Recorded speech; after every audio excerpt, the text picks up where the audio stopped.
이 소리가 들리시나요? 새 소리가 아름답지 않으신가요? 부지불식중 기분이 상쾌해집니다. 이 소리가 들리시나요?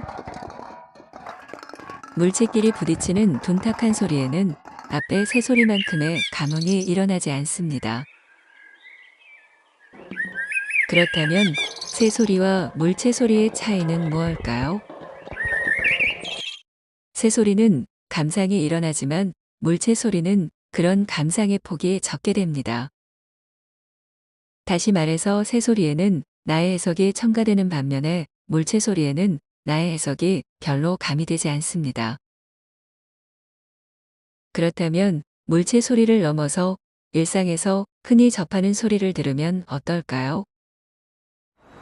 가령 아침에 정신없이 출근할 때 나는 자동차 소리를 비롯해서 온갖 도시의 소음들을 떠올려 보는 겁니다.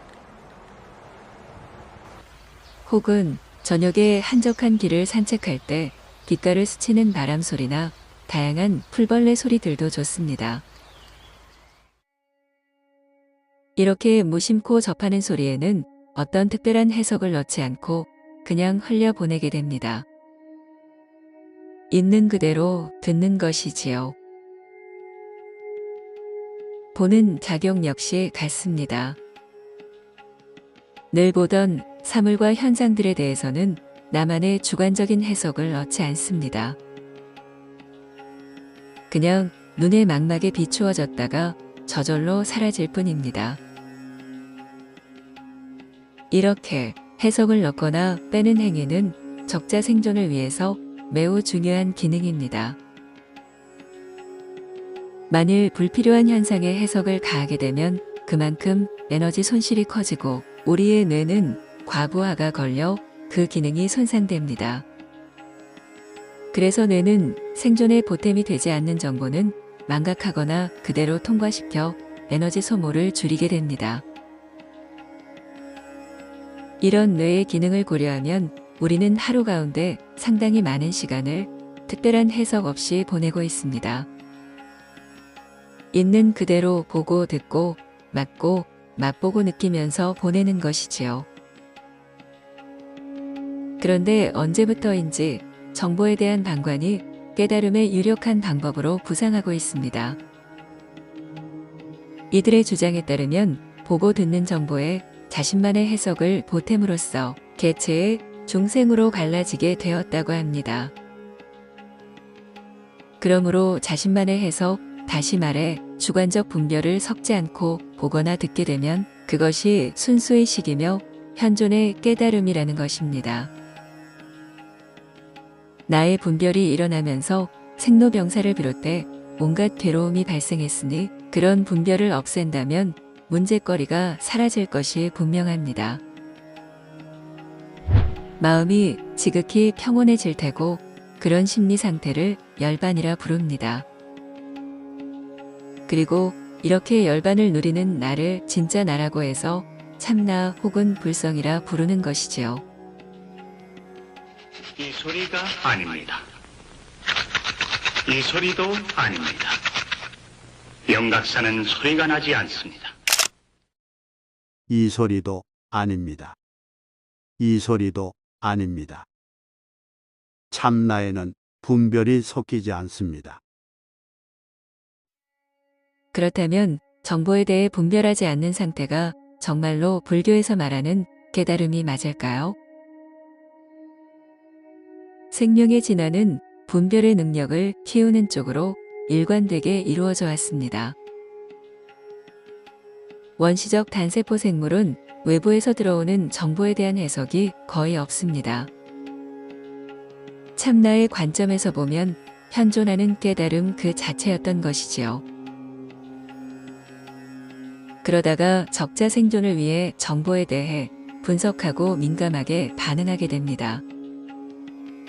그리고는 점점 더 분별력을 키워나갑니다. 하지만 단세포 생물이 지닌 구조적 한계에 부닥치고 맙니다. 그래서 고심 끝에 더 많은 분별을 하기 위해 다세포 생물을 만듭니다. 그리고는 계속해서 분별을 발전시켜 나갑니다. 그에 맞춰서 생물의 진화는 가속화했고 드디어 인간에까지 이르게 됩니다. 인간들 가운데 분별만을 전문으로 하는 철학자들도 출현합니다. 이들은 존재론을 토대로 분별의 완성까지 시도하지만 모두 실패하고 맙니다. 이 무렵 분별의 완성을 이룬 사람이 혜성처럼 등장하게 되니 그가 바로 시다르타입니다. 세존은 원시 생물에서 시작한 분별의 진화를 완성하고 이때의 분별을 가리켜 깨달음이라고 칭했습니다. 분별이 완성됨으로써 이제 더 이상 분별에 얽매일 필요가 없게 된 것이지요. 인생을 살아가면서 필요한 분별만 적당히 꺼냈으면 되는 것입니다.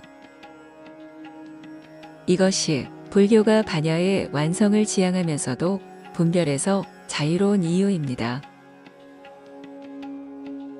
그렇다면 분별의 완성이란 것이 분별을 없애야 이룰 수 있는 것일까요? 다시 말해 보고 듣는 정보에 분별을 섞지 않아야 그것이 현존이고 깨달음일까요? 오직 모를 뿐하면서 아무 생각도 나지 않아야 그것이 참나이고 견성일까요? 선문답을 통해 답이 끊어진 상태를 경험해야 그것이 불성이고 도노일까요? 왜 사람들은 수십억 년에 걸친 생명의 진화에 역행해서 자신의 의식을 돌멩이처럼 만들려는 것일까요? 인류는 분별을 완성할 수 있을 만큼 진화하였고 그 증명을 세존이 몸소 보여주심으로써 위대한 불교가 태동하였습니다. 그래서 불교는 철저히 이성과 반야의 가르침입니다. 이것이 과학의 발달과 무관하게 불교가 영원히 남을 수밖에 없는 절대적 이유입니다. 당신은 분별이 미우신가요? 분별 때문에 괴로움이 생기고 분별 때문에 중생이 되었다고 생각하시나요? 당신의 분별이 잠자면 참나의 최면은 작동합니다.